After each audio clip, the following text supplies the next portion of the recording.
So hiring an employee or a technician who quits in the first 90 days is one of the most expensive mistakes an HVAC company can make.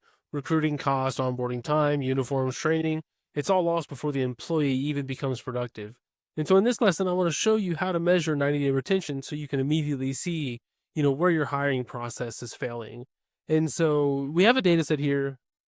Let me just go over to it here. Pretty basic data set. If you want this data set with my solution, then there's a link to download it, or you can shoot me an email. But it's just, pay, hourly, how you got them, when did they get hired, what is their role, and then you also have things like here, when were they terminated, if they were terminated. And so that's all we really need. We need this, and then we need the hire date here.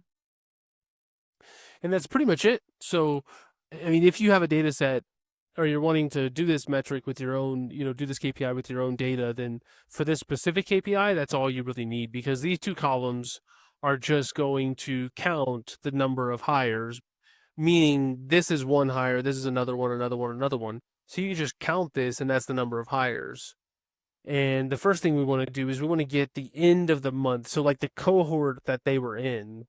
So here, if we do EO month on the hire date, comma 0, then you can see the date here. And so you can see it's the end of the month. So it'll put them in that cohort. So anybody hired in January would be in this cohort. And then the next thing we need to do, it's a little bit of a complex formula, but I'll try to explain it the best I can.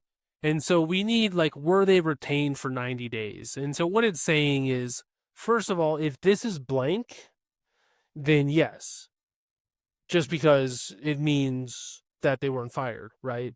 And we're saying if they were retained, meaning they haven't been fired yet. And then otherwise, so if there is a date here, like these here, then if this minus the hire date is greater than 90 days, then yes, they were retained for greater than 90 days.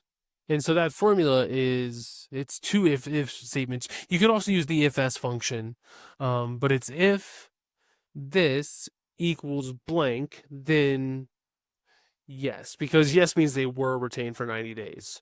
Otherwise, if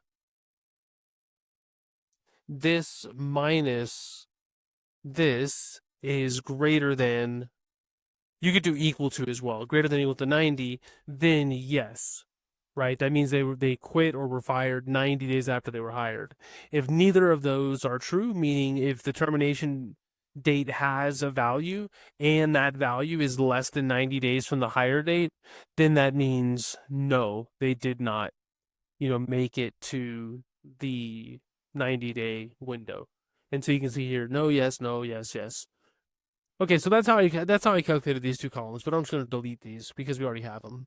So the next thing we need to do is we need to calculate the month, the unique list of the cohorts, and then we want how many people were hired, so the count of that month essentially, and then how many were retained after 90 days. So the count of, if the 90-day thing we just created is yes, and the month of the hire was January 31st. And then we have a percent, so 0% because one was hired and they quit. 100% because one was hired and they stayed. And then 67% because 3 were hired and 2 stayed. And then just a target. And then we're going to create this chart. So let's get started here. So to calculate the month, the unique list of the month, we just use the unique function. So equals unique, and then you can highlight this here.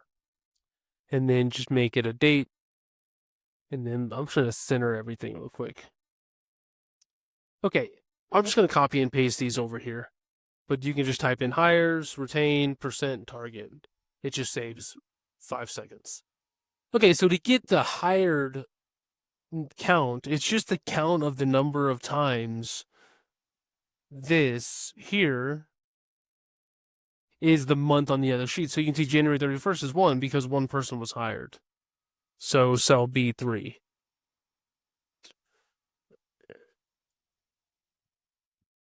Hold on. I don't want to use the range. I want to use the table header. So count if this, comma, is cell B3. And you can see there's just one. But if you double click There you can, to fill down. So now we need to do count FS. We have more than one criteria. You can do count if with one criteria, but when you have more than one, you need to use the count FS.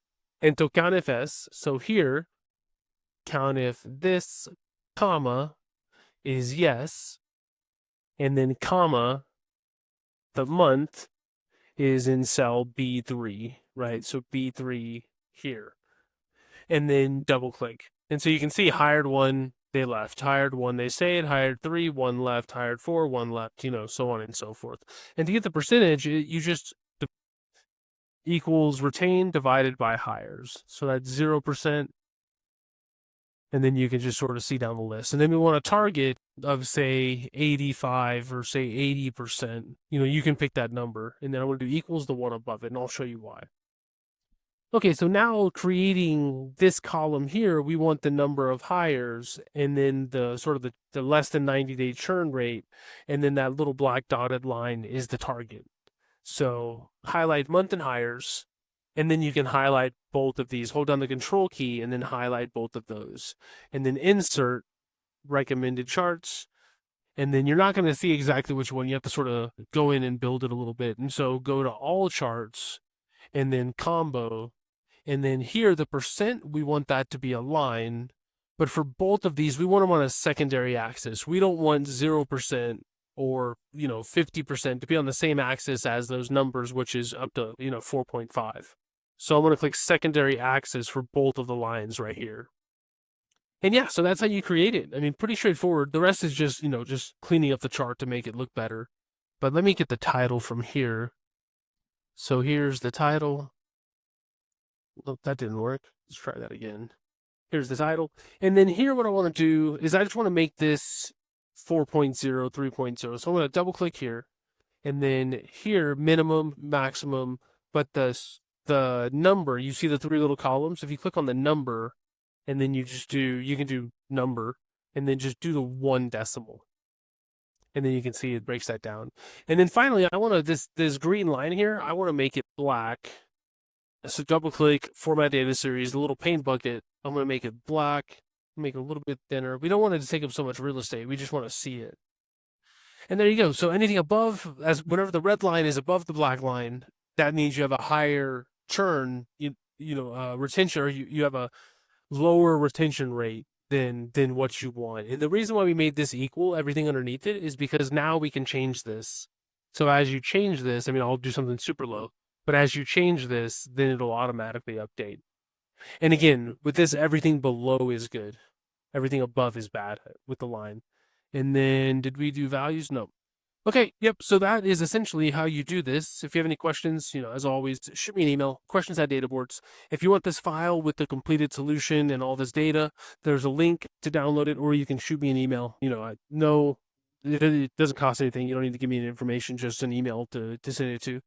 And then also, if you need any help getting these KPIs or structuring your data or doing any of that stuff, there's a link to my calendar, or you can just shoot me an email as well, and we can have a chat.